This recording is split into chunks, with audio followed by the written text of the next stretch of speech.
The evening settled over Santa Aurora with the slow descent of warmth fading into a velvet sky, the kind that seemed to mute every street until only the hum of distant conversations remained. She stood at the entrance of the old community hall, her hand lightly resting on the railing as if steadying herself against memories she did not fully invite. The building had been restored many times over the decades, yet it still carried the scent of polished wood, old celebrations, and unspoken grudges. Tonight it was supposed to be just another event, another gathering where she would smile politely, greet people she had known all her life, and pretend that her place among them had never shifted. At 56, she moved with a quiet self-possession that came from understanding deeply what she could no longer waste her energy on. Still, there were moments, small, sharp moments, when the eyes of others reminded her of an old truth. In a town like Santa Aurora, a woman her age was expected to shrink, not to glow. She owned a cafe 2 blocks away, a warm corner where travelers and locals alike found pastries, stories, and a calmness that she never quite managed to summon for herself. But here, outside the hall with strings of golden lights draped across the entrance, she felt exposed, her history stretched thin beneath the surface of her skin. She entered slowly, letting the noise of the party envelop her. Music drifted through the air, something upbeat that didn't match the nostalgia stuck in her chest. People clustered in small groups, the same faces she had grown up with, the same families whose children she had seen become adults, the same lips that whispered news before it even happened. She knew their patterns well. Their greetings would be warm but measured, affectionate but curious, always hiding an undercurrent of appraisal. In this place, no event was ever just a party. Everything was a stage for silent comparisons. She adjusted the delicate fabric of her dress, the soft navy blue material brushing her legs. She had chosen it carefully, not to impress, but to remember a version of herself she thought had been buried beneath routines and expectations. Her reflection earlier had startled her, not because she did not recognize herself, but because she realized how rarely she allowed herself to truly look. There were lines around her eyes that recorded years of laughter and years of holding back tears. There were silver strands in her hair that glowed when the light struck them. She had lived a full life, but sometimes the weight of having lived felt heavier than living itself. Inside the hall, she spotted acquaintances almost immediately, women who had once been schoolmates, now carrying their own complicated lives in the creases of their expressions. They smiled with an almost choreographed sweetness. She smiled back. The dance of polite familiarity was one she performed well. And then, through the shifting crowd, she saw him. He stood near the far end of the room, where the lighting softened into amber tones. He was 34, a photographer whose presence seemed both grounded and quietly observant. He had taken pictures for local events before, including some at her cafe when she hosted small gatherings. There had always been something deliberate in the way he moved, never hurried, never uncertain. His eyes followed moments rather than faces, as if he sought stories rather than gossip. When their gazes met, something subtle shifted inside her.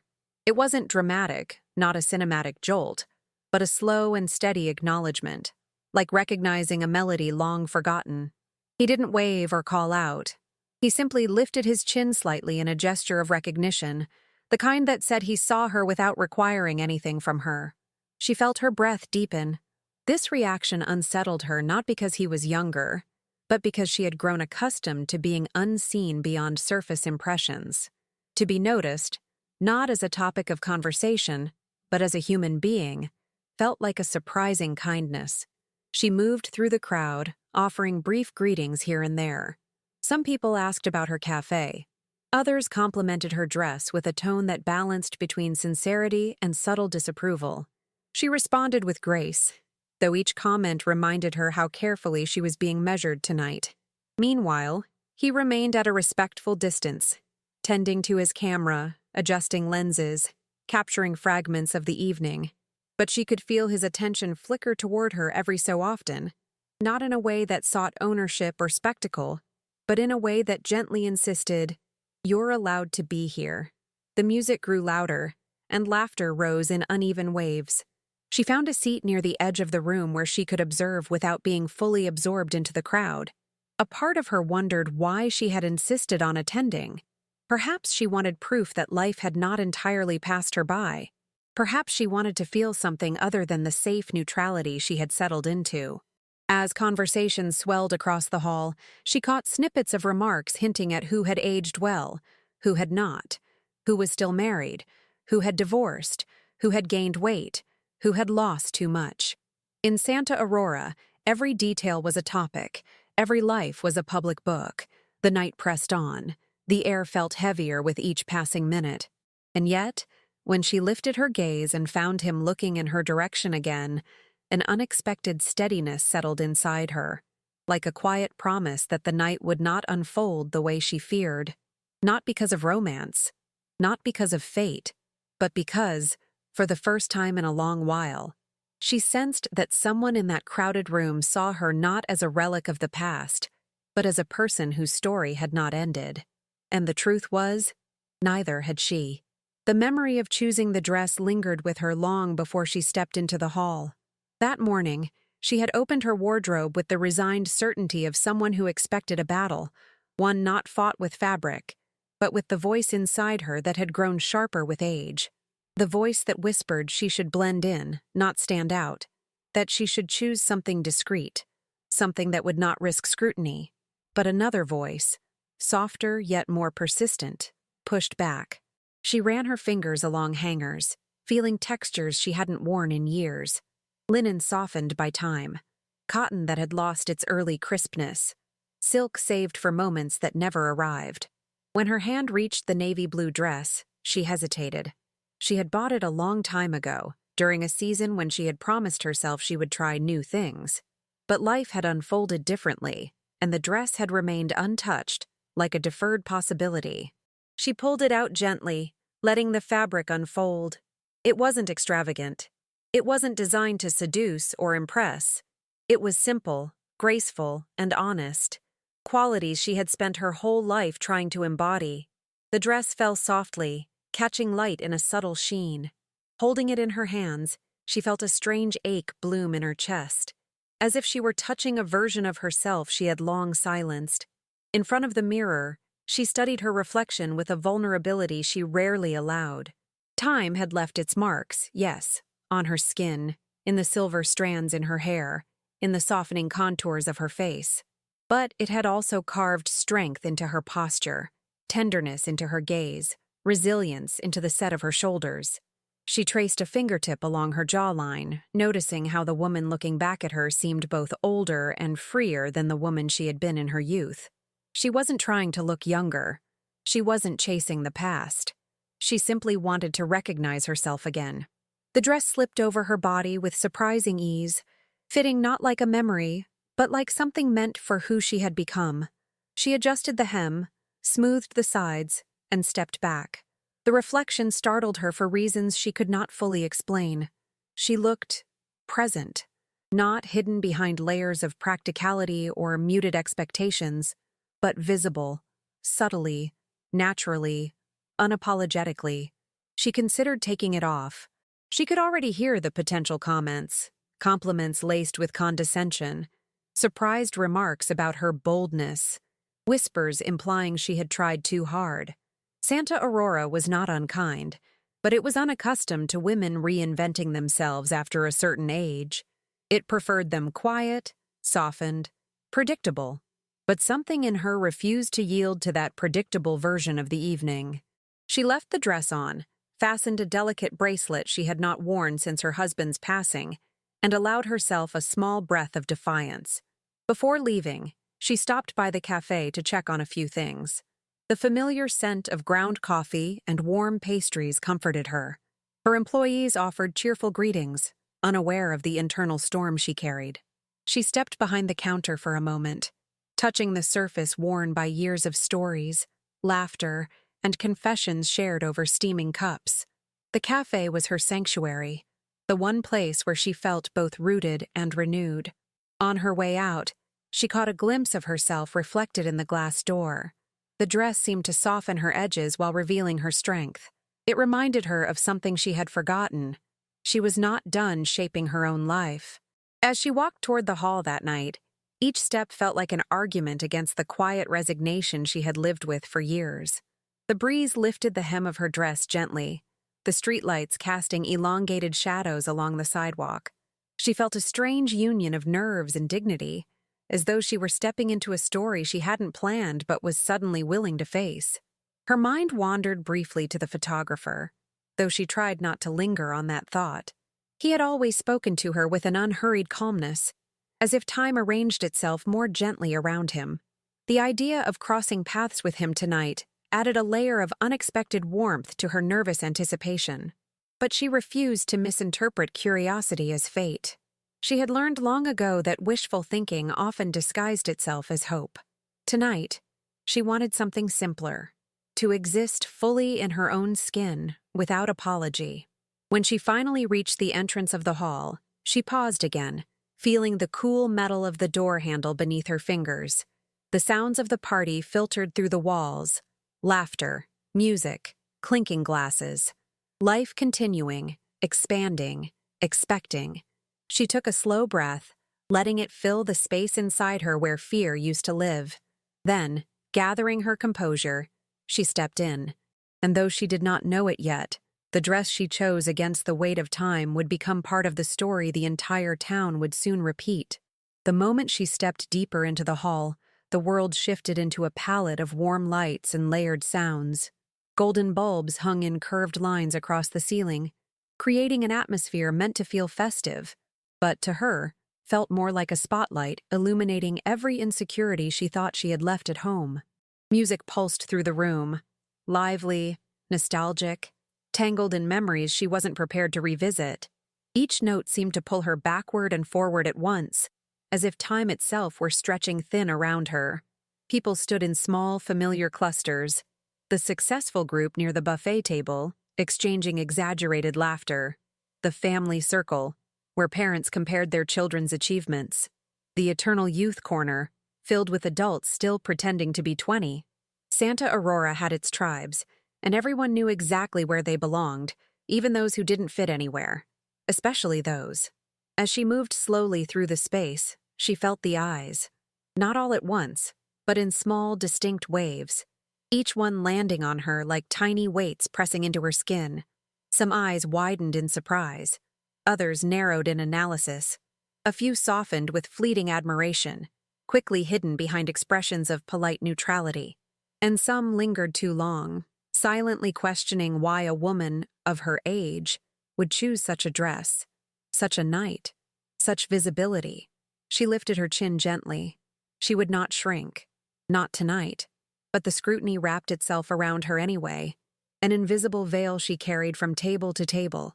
She felt people measure her posture, her dress, her presence, as if she were being compared to a former version of herself that existed only in their memories. She wondered if they realized how much she had changed, how much a human life can shift in the quiet spaces no one sees. And then, she saw him. At first, only the outline of his figure, lean, composed, standing near a column wrapped in soft lights. His camera hung loosely from its strap, not in use at the moment. The warm glow carved gentle contours along his face. He wasn't posing or performing for anyone. He looked as if he were simply observing the night unfold with a patience she rarely found in the people around her. He noticed her before she had fully turned her gaze toward him. Their eyes met in a still, unhurried moment that cut through the noise. There was no shock in his expression, no exaggerated admiration, no thinly veiled judgment, only recognition, steady and sincere.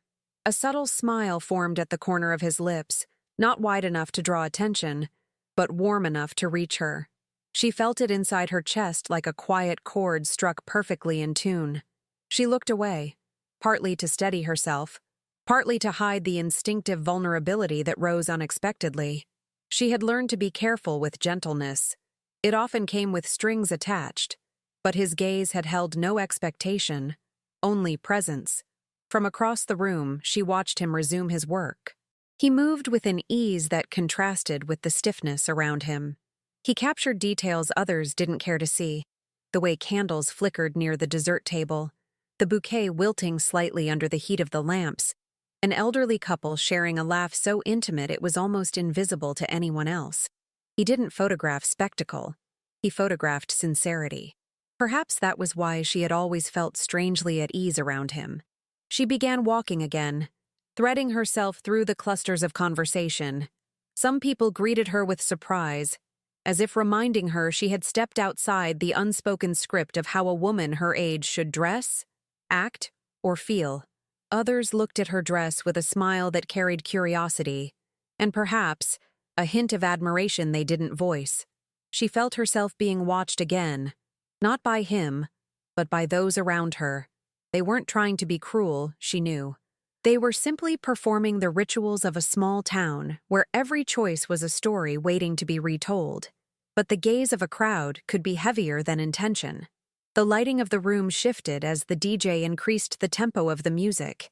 It cast shadows across the polished floor, catching the shimmer of her dress in soft waves.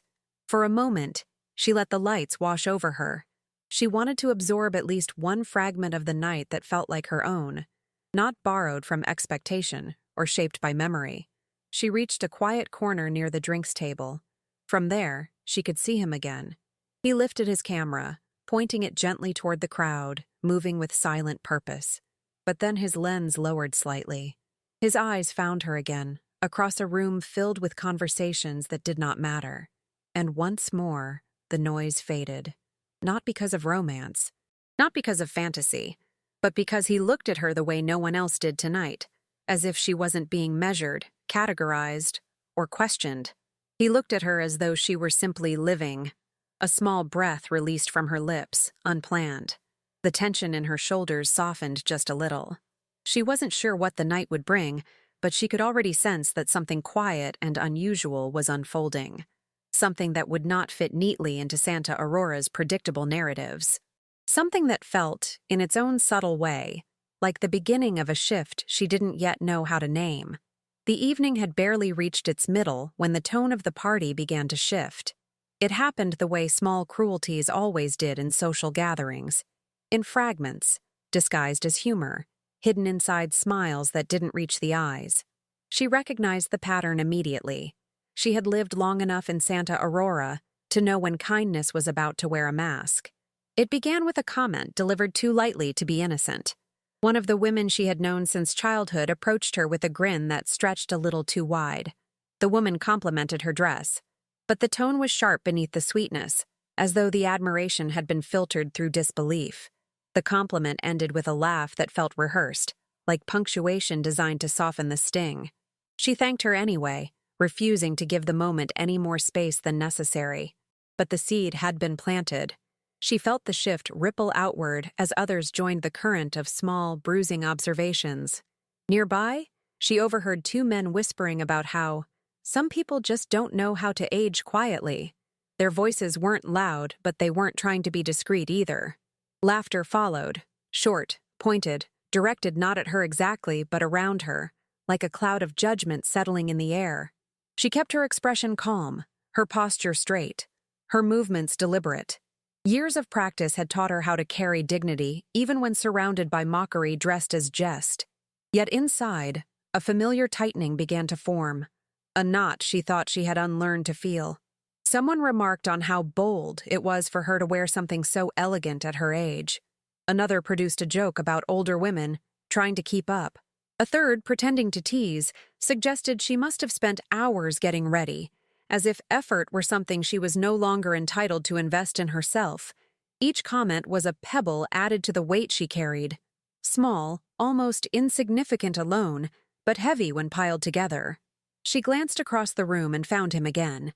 His camera lowered slightly as he observed her with quiet attention. He wasn't close enough to hear the comments, but something in her body language must have changed, because his expression shifted, barely, but unmistakably. Concern, restrained and steady, flickered across his features. He didn't approach. He didn't intrude. He simply watched, gauging the emotional tremor from afar. The hall was louder now.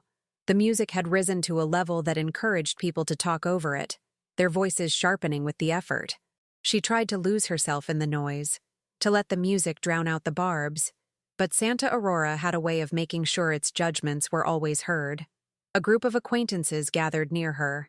They smiled, asked predictable questions about her cafe, then redirected the conversation toward topics she recognized as traps: aging, relationships, how funny it was to see her dressed up.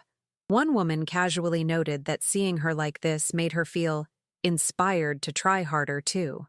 The statement was framed as a compliment, but its undercurrent was unmistakable. "You're stepping out of the box, and we don't know how to handle it." She responded with grace, but she felt the old ache rising. An ache born from years of being told, subtly or explicitly, that her value must diminish with time. At one point, she stepped aside to collect herself. The restroom hallway offered a temporary refuge. She leaned lightly against the cool wall, feeling its solidity ground her. She inhaled slowly, letting her breath anchor her against the spreading discomfort. And yet, when she returned to the hall, the whispers traveled with her. They did not stop. They simply shifted form, evolving into half-jokes, raised eyebrows, and the unmistakable glances exchanged between people who believed they were unnoticed. The mockery remained polite in tone, but cruelty often hid behind politeness in places like this. She felt it every time someone addressed her with exaggerated surprise, every time their eyes scanned her as if searching for flaws to justify their discomfort. Yet despite the unpleasantness, she did not retreat. She continued to move through the room with quiet resolve. She told herself she had the right to exist fully in this space, even when others tried to shrink her experience into something they could control or ridicule. From across the hall, the photographer watched her again. This time, he lifted his camera, not to take a picture, but to shield his face slightly as if concealing a reaction. She sensed he was restraining himself from stepping in, waiting to see whether she needed space or support. It was a delicate boundary he handled with unexpected maturity. She appreciated that. For the first time that night, she allowed herself a small, private thought. He sees more than others do. And though the hum of humiliation continued in the background, that single awareness softened the edges of her pain, just enough to keep her standing, just enough to help her endure the whispers blooming behind her back like unwanted flowers. Tonight, the cruelty was disguised as humor, but she recognized it anyway. She always had. The shift began with something small, an unexpected request from the hostess. A microphone had malfunctioned moments before a planned surprise, and they needed help in the back room. She hesitated at first, unsure if she wanted to step away from the crowd or risk being pulled deeper into its attention. But stepping aside, even briefly, felt like a breath she desperately needed. So she agreed. The hostess guided her toward a narrow corridor behind the stage area, a place where the music softened into muffled vibrations and the lights dimmed to a warm amber glow. The atmosphere changed instantly. Here, away from the noise, the world felt gentler. The air held a faint scent of candles mixed with the sweetness of the cake waiting to be brought out. And there he was. He stood at a tall table, checking the batteries on his camera equipment. When he looked up and saw her entering the room, his posture softened, not with surprise, but with a quiet acknowledgement that felt almost like relief. "You're helping too?" he asked with a smile that didn't need words to travel the space between them. It wasn't flirtation. It wasn't eagerness. It was something simpler. Recognition. Meeting. Recognition. She nodded, feeling the tension in her shoulders ease slightly as she stepped closer. The room felt less constricting here, with fewer eyes, fewer judgments, fewer whispered comparisons. There were only tasks to complete: resetting a table, arranging candles, ensuring the decorations looked intentional rather than rushed. He worked beside her in silence at first, both of them moving in a rhythm that required no explanation. He adjusted a centerpiece while she corrected the alignment of small lanterns. Their hands almost brushed once, not dramatically, but in a way that made her breath falter for a brief second, an almost contact that sparked warmth instead of discomfort. It wasn't the kind of moment meant to be noticed by others, but she noticed it deeply. As they worked, she felt something unusual unfolding. He did not rush. He did not fill the silence with unnecessary words. He did not treat her with the awkward deference people often showed older women, as if careful not to offend. He simply treated her as an equal, someone whose presence needed no justification. She realized how rare that was. He lifted a lantern to test the battery and glanced at her. "The light's a bit softer with this one," he said gently, angling it toward her without fully pointing. The glow touched her face for a moment. Warm, gentle, forgiving. She looked away, embarrassed by how exposed she felt under such a delicate gesture. But she didn't step back. They continued arranging the decorations until the backstage area began to look like a small sanctuary. Soft lights, candles flickering, shadows dancing along the walls.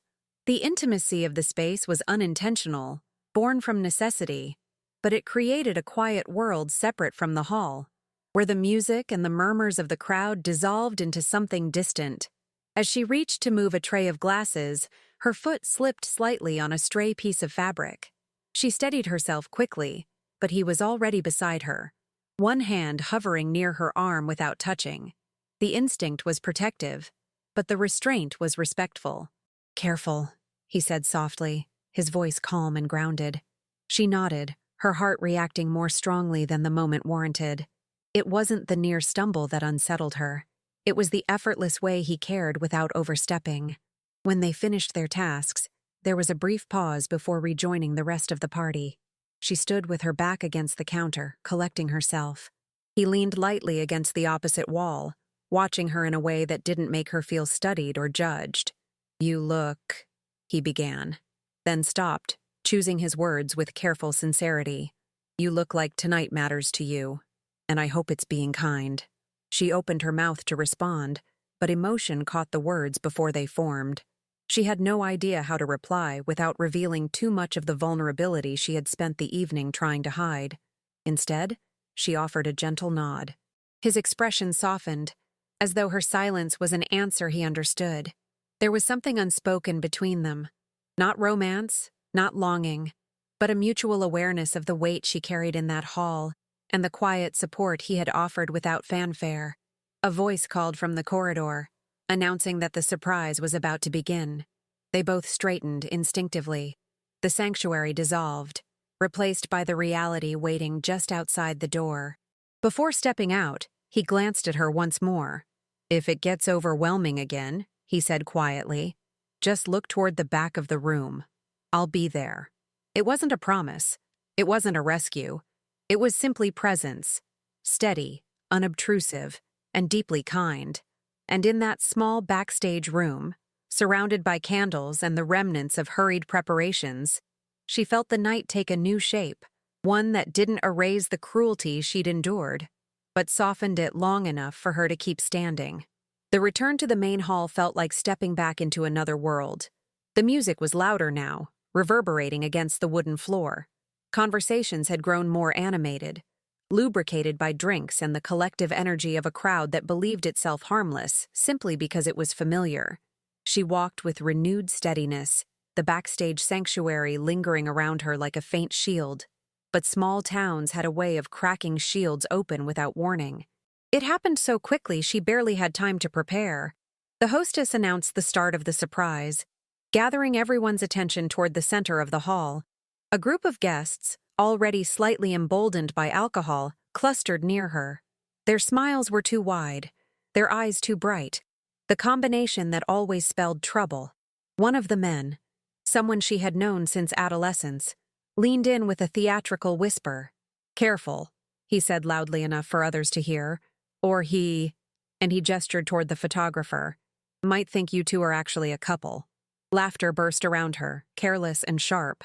Her skin tightened instantly. She forced a neutral expression, but inside her chest, something crumpled.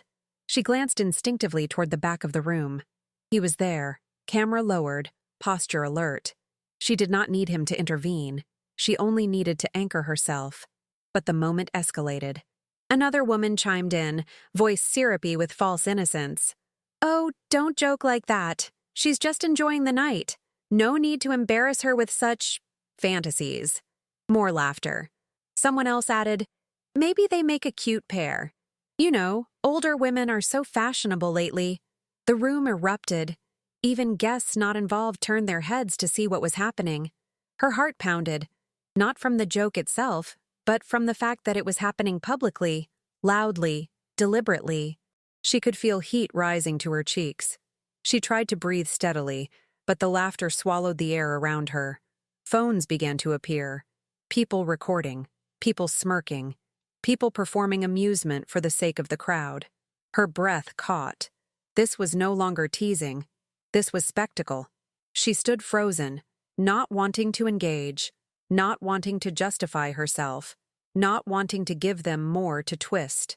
Her mind raced back through decades, other moments when she had been mocked for stepping out of the role others assigned to her, times she had dared to want something for herself and was told, subtly or cruelly, that she was an embarrassment for trying. Her throat tightened. Another comment came, this one louder. Careful, or next thing we know she'll be stealing the young ones from the rest of us.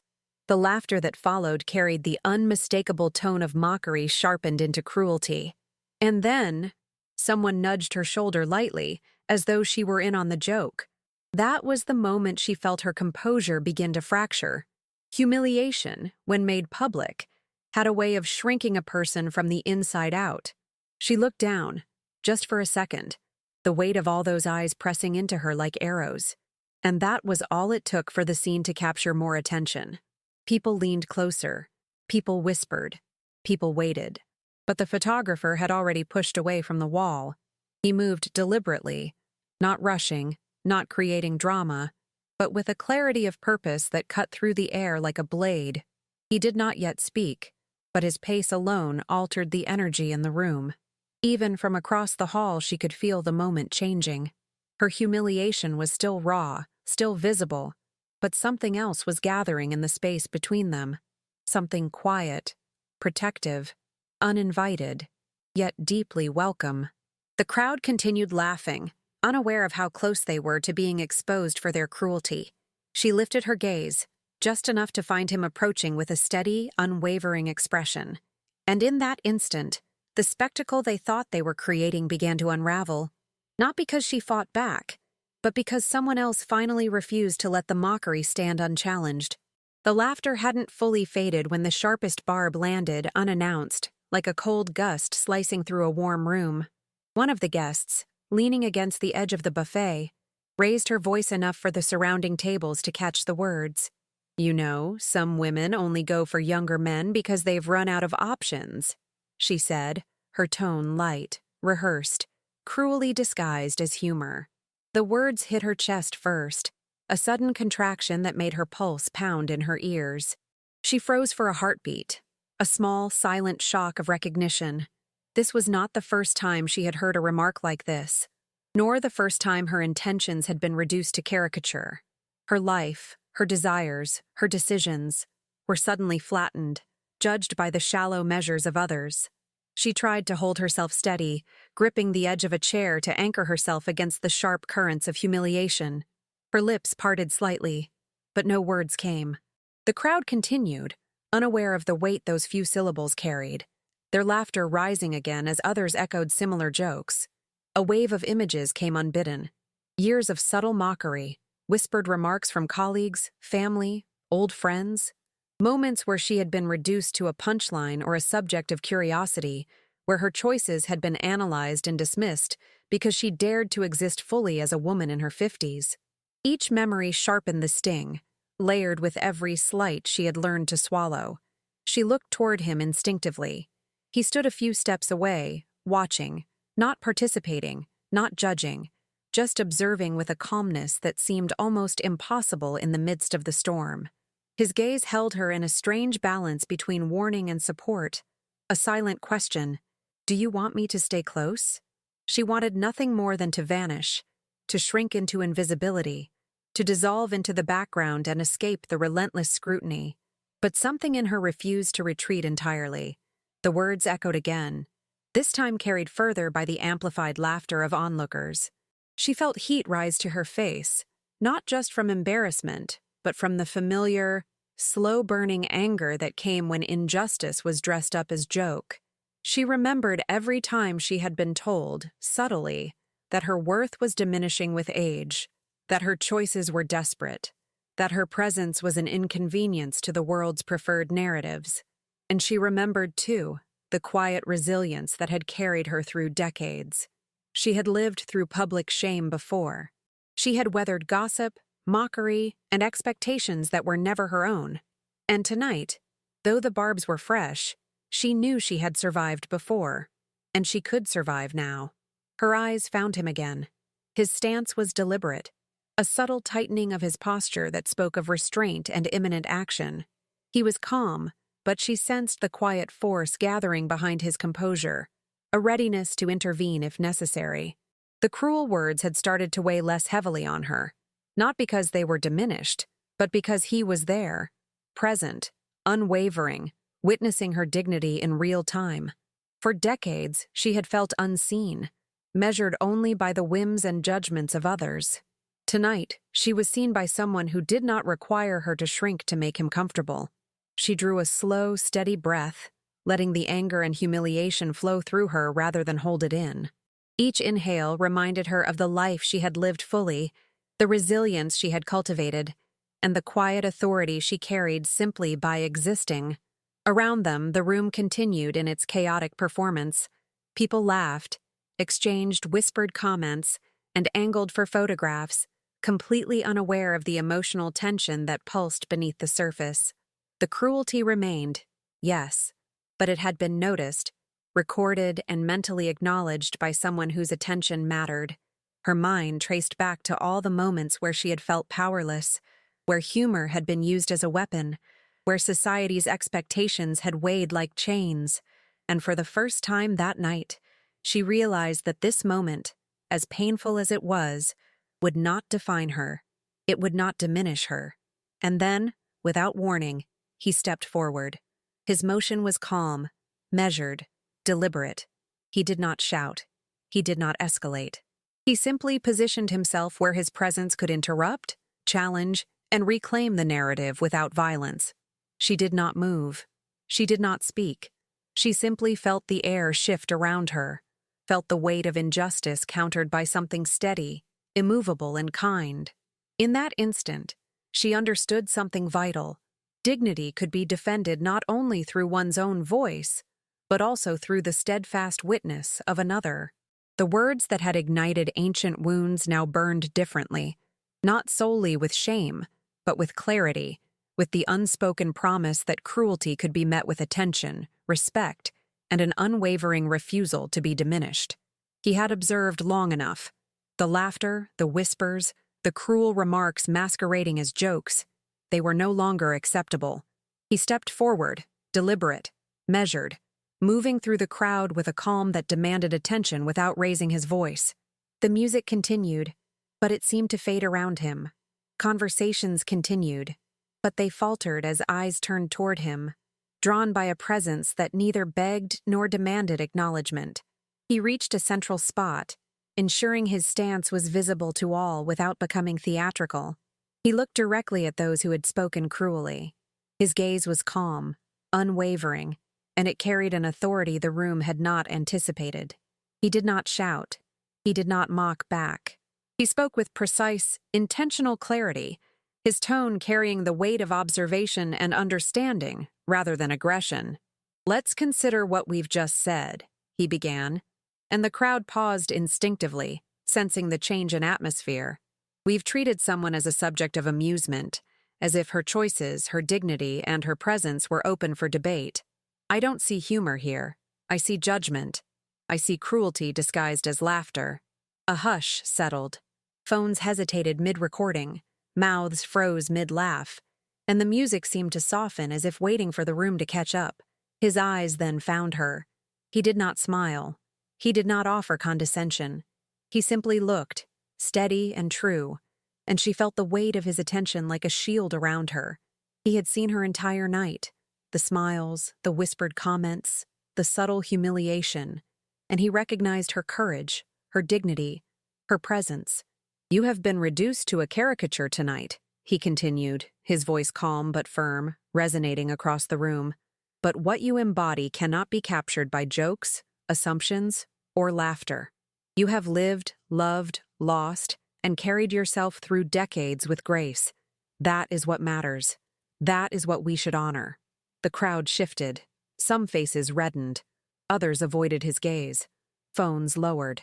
The room, once noisy with superficial entertainment, now vibrated with a heavy, almost sacred tension. She felt something stir inside her. Relief, yes, but also validation, recognition, a sense that her life, her choices, and her existence mattered beyond the shallow amusement of onlookers. He did not pause for applause. He did not await approval. He simply stood, embodying what he had spoken. Steady, present, respectful. For the first time that night, she realized the laughter and cruel remarks no longer had the power they had wielded moments before, not because they were denied or ignored, but because they had been met by truth, dignity, and unwavering witness.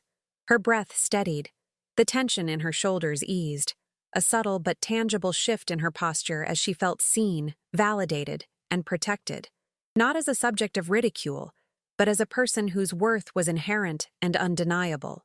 In that moment, the hall felt different. It was the same physical space, yet charged with a new energy. The crowd was aware of the recalibration. What had been a spectacle of mockery had been interrupted by presence, integrity, and respect. She looked at him, their eyes meeting briefly, and in that exchange she saw something rare: solidarity without drama, support without imposition, care without obligation. He had changed the night, not with anger or theatrics, but simply by being what the world had failed to recognize all along: someone who sees, acknowledges, and defends dignity, quietly, yet irrevocably. And though the evening continued, though gossip would later spread, and stories would take on new shapes, she carried within her the certainty that the moment of truth, the quiet, powerful intervention, belonged to her, and to the respect he had offered. It was not spectacle, it was presence. And in Santa Aurora, that was a revelation in itself. The room remained suspended in the aftermath of his words, a silence that weighed heavier than any music, heavier than any laughter that had come before. The guests who had been bold enough to mock her now found themselves caught in a stillness that demanded attention. Phones lowered, eyes darted awkwardly, searching for escape, yet unable to retreat fully. She stood still, chest rising and falling slowly, noticing the difference between the cruel noise of earlier and this profound pause. The weight of the crowd's judgment had shifted, not erased, not forgiven, but acknowledged, reframed, and held in the awareness of someone who refused to accept it. For the first time in decades, she felt unbound by expectation. The collective eyes of Santa Aurora, often so unrelenting, now observed her not as a subject of amusement, but as a woman whose life, choices, and dignity mattered. Each inhale became a tiny reclamation of self. She glanced at him. He remained composed, yet alert, watching not only the reactions around them, but also the way she processed the shift. His calm presence was a quiet anchor, tethering her to a sense of security she had long thought lost. The room had changed entirely. The laughter that had once fueled humiliation now seemed small and superficial. Whispers, once meant to belittle, stumbled under the weight of truth. She could feel it ripple through the guests. A subtle unease as they realized the spectacle they intended to create had been interrupted. No one spoke first. No one broke the spell of this new reality. It was a silence filled with acknowledgement, with the quiet understanding that the rules of engagement had shifted. She felt herself breathe more freely, noticing the small details she had overlooked before: the shimmer of her dress in the warm lights, the gentle rise and fall of shadows, the subtle expressions on faces that had once been instruments of mockery. All of it felt different now, hollow where it had tried to wound, softened by awareness. She had lived through too many nights like this, moments when humor was used as a shield for judgment. But tonight, the silence was not empty. It was potent, deliberate, reshaping the emotional architecture of the space. It was not forgiveness, it was confrontation by presence, by dignity, by witness. Across the room, she noticed small gestures: a hand lowered from a phone, eyes shifting downward, subtle shifts in posture as those who had sought to mock reconsidered. Even the host seemed to pause, sensing that the expected performance of polite laughter had been disrupted. She inhaled again, letting her chest rise fully for the first time that evening. Her body felt lighter, though still tinged with the echoes of humiliation that had preceded it. But now they were tempered by recognition, her own and his. She felt no need to retreat, no need to apologize for existing in this space. For decades, she had internalized the judgments of others, folded them into herself as if they were truths rather than projections. Tonight, she felt the freedom of being witnessed correctly, of being acknowledged not for spectacle, but for who she truly was. His eyes met hers again across the room. In that look, she understood the unspoken message. The humiliation, the noise, the expectations of the town could not touch her essence. What mattered was what she carried within, and the respect he extended without words. She allowed herself a small, private smile, a recognition of endurance, resilience, and the subtle power of presence. The silence had changed everything. It had shifted perception, altered dynamics, and, most importantly, reaffirmed her right to exist fully, unapologetically. As the party continued around them, the room now seemed charged with a tension she could feel, but not yet name. It was not hostile, nor entirely comfortable. It was a space of possibility, a fleeting, fragile possibility that the world could be altered, even slightly, by the insistence of truth and respect. She stayed in the center of the room for a moment longer, letting the air settle around her. She could feel every glance, every unspoken thought, yet none of it penetrated as it had before. She had witnessed her own worth, reflected in someone else's unwavering gaze, and it resonated with the quiet force of inevitability. For the first time in years, she realized the weight of judgment could be countered by quiet courage and steadfast attention. The evening had been transformed not by noise, but by silence, full, heavy, and meaningful. The morning after, Santa Aurora was alive with stories. They did not circulate gently. They spread like wildfire, each retelling embroidered with assumptions, exaggerations, and a subtle delight in scandal. She had anticipated whispers, but she had not anticipated the velocity of gossip in a town that thrived on narrative as if it were currency. Neighbors spoke in doorways, on porches, at the cafe where she worked. Phones vibrated with messages, notifications piling up with texts and social media alerts. Each retelling added a twist: the drama of a younger man standing up, the audacity of a woman her age attending, the implication of impropriety that had been carefully planted in the imaginations of those who hadn't been present. She braced herself against it all, determined not to let the cacophony of external opinion dictate her own understanding of the night. Yet she could not ignore the subtle pressure, the sensation of every conversation, every speculation, pressing against her like a tide of expectation. Some messages were supportive. Friends and patrons of her cafe expressed admiration for the way she had handled the evening, acknowledging the courage and dignity she had maintained despite the spectacle. Their words were measured, thoughtful, genuine, reminders that the world contained those who could see clearly, even when the majority failed. Others were crueler, veiled critiques delivered as advice. You shouldn't have gone. You shouldn't have dressed that way. You should have ignored him. The letters and texts were polite in appearance but sharp in insinuation, another layer of the town's attempt to control the narrative, to shape her choices according to their comfort rather than her own autonomy. Through it all, he remained quietly present. Not physically, but in his steadiness from the night before, in the reassurance that someone had witnessed her, had intervened without spectacle, had restored a measure of justice simply by being aware. She began to notice something subtle. The story was evolving beyond scandal. The same mouths that whispered judgments were also the ones beginning to acknowledge the courage, the integrity, the dignity that had been displayed. The gossip carried a new undercurrent: admiration, grudging respect, the sense that a line had been drawn between mockery and reality. At her cafe, the morning crowd spoke cautiously, referencing the night's events with a mixture of curiosity and reverence. Some confessed that they had felt shame watching their own laughter, realizing too late the cruelty it carried. Others simply observed quietly, letting her presence remind them of boundaries they had ignored. She reflected on the experience, realizing that the town's reaction, volatile, exaggerated, messy, had inadvertently reinforced something profound. The world would always spin stories, reshape events, and color memories. But what could not be taken away was the night itself, the intervention, the quiet courage, and the presence that refused to let her be diminished. The story became a mirror, showing not only the flaws in others, but also the resilience in herself. She felt the power of recognition and witness ripple through her being, confirming that dignity and courage were not defined by age, by rumors, or by the shallow interpretations of a crowd.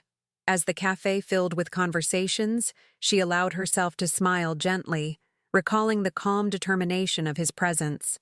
The city might distort, exaggerate, and speculate endlessly, but the core truth remained intact. She had been seen, defended, and validated, and that reality was immutable. In the quiet of her office, she allowed herself a private reflection. The gossip, the news, the stories, they were external. They could not reach the inner chamber of her experience, the knowledge of her own worth, the affirmation of her resilience, and the recognition she had received from someone who truly understood. For decades, she had measured herself against the eyes of others, shrinking, adjusting, diminishing to fit into expectations. Tonight, she recognized a different truth. She could exist fully, unapologetically, and with others noticing her not for scandal, but for presence, dignity, and courage. The city would talk. It always did. But what she carried now was untouchable, a private certainty shaped in the aftermath of the evening's revelation, one that would quietly influence her life, her choices, and the way she moved through Santa Aurora forever. The evening had long passed, and Santa Aurora's streets were quiet now, lined with the gentle glow of street lamps reflecting off damp pavement. Yet the echoes of the party lingered in her mind, not as gossip or rumor, but as a subtle transformation she could feel coursing through her chest. The moments of judgment, cruelty, and humiliation had been eclipsed by something far more profound: recognition, respect, and a quiet reclamation of her own presence. She sat in her favorite corner of the cafe, the one near the window, where morning light stretched lazily across the worn wood of the tables. The room was nearly empty, save for a few early patrons who nodded politely as they passed. She cradled a cup of coffee, feeling its warmth seep into her hands, anchoring her in the present.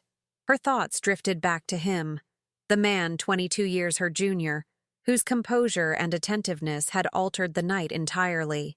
His intervention had been neither dramatic nor performative, yet its impact had reverberated through the room, through the party, and through her own sense of self. He had not only defended her dignity, he had illuminated it.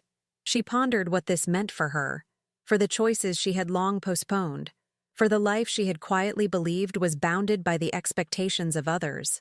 The event, the laughter, the whispered judgments, all of it had culminated in a revelation she could no longer ignore.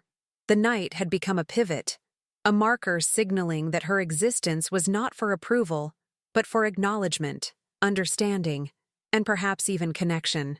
She remembered the silence that had followed his words at the party, how the room had seemed to pause and consider the weight of truth. The hush had been more powerful than any applause, more validating than any social nod. It had demonstrated, in the most subtle yet emphatic way, that the world could be corrected, moment by moment, by the insistence of presence and integrity. Her mind wandered to the gossip that followed, the interpretations, the exaggerated stories, the whispered commentary that would inevitably follow her for days. She had anticipated distress, a desire to retreat, to shield herself from the collective scrutiny of her small town. Yet she found herself unafraid. For in the truth of the evening, in the acknowledgement of her presence, she had discovered something enduring, an inner certainty that no external narrative could erode. She sipped her coffee slowly, savoring the simple warmth, and allowed herself to imagine the possibilities that lay beyond the party. The idea of engaging with life without apology, without the restraint imposed by fear of judgment, seemed suddenly tangible. She could reclaim parts of herself that had been silenced, overlooked, or deferred. She could inhabit spaces freely, step into moments fully, and allow her presence to be felt, not as spectacle, but as reality. The thought of him returned, but not in a romantic sense. It was the image of someone who had seen her, truly seen her, in a way that few had. The integrity of his presence had reminded her that connection, recognition, and validation could exist outside the confines of social expectation. It was a rare gift, and it had been given freely, without demand, without imposition. She realized that her next steps were hers alone to choose. The city might continue to speak, to gossip, to reconstruct the night in myriad ways. But what she had learned, the strength, the dignity, the affirmation, was untouchable. It belonged to her, carried in the quiet knowledge that she had faced exposure, judgment, and ridicule, and had emerged with her essence intact. With a deliberate movement, she placed her cup on the counter and straightened her back. She felt a lightness she had not known in years, a sense of agency returning to her body. Decisions that had once been weighed against the potential for ridicule now felt like hers to make without hesitation. She could continue as before, cautious, discreet, muted. Or she could embrace a new rhythm, one defined by her own choices, her own courage, her own capacity to exist fully and authentically. A gentle smile curved her lips, not for the town, not for the rumor, not even for him, but for herself. She had stood in a room filled with judgment and emerged with the clarity that dignity was not bestowed by others.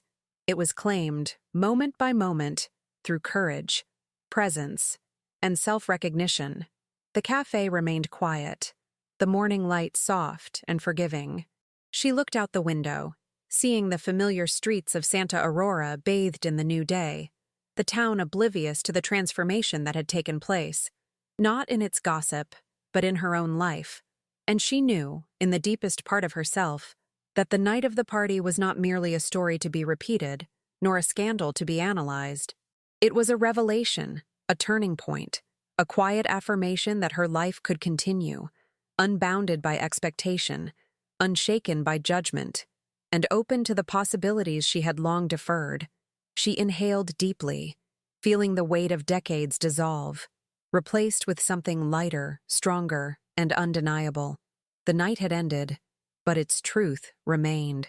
She was seen, she was acknowledged, and now, finally, she could choose the life she would live from this moment onward.